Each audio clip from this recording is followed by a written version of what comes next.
میں نے آج سے 12 سال پہلے شیخ توصیف الرحمن کا ایک بیان سنا تھا، غیرت کا فقدان۔ وہ بیان سننے کے بعد میری زندگی میں چینجنگ آئی، اور اس کے بعد میں دوسرا بیان سنا تھا ان کا ماہ محرم اور اس کی بدعات۔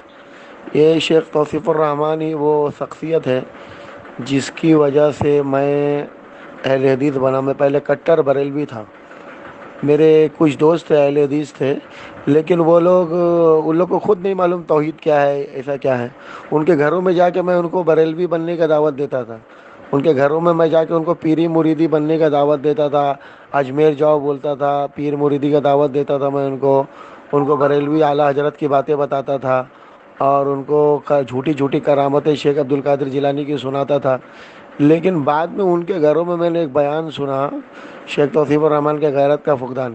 ان کو بھی کسی نے کیسٹ دیا تھا گفٹ، تو وہ لوگ بھی گھر میں پڑا ہوا تھا، ایک بار ان کے گھر میں بیٹھا تھا تو کیسٹ انہوں نے لگائے، تو میں کیسٹ جب ان کا بیان سنا تو میرے کو تھوڑا جھٹکا لگا تو میں سب سے پہلا جو ہے نا، جو سعودی کا قرآن آتا ہے پرنٹڈ ترجمہ تفسیر والا، الرحیق المکتوب سیرت نبی جو لکھے ہو وہ کتاب، اور قرآن تفسیر سے میں ترجمہ تفسیر سے پڑھا۔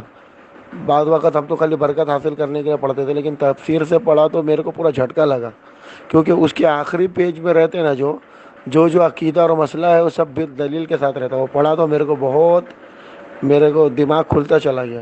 پھر میں اور بیانات سننا چالو کیا، توصیف الرحمن، معراج ربانی، طالب الرحمن، طیب الرحمن زیدی، ان لوگوں کا۔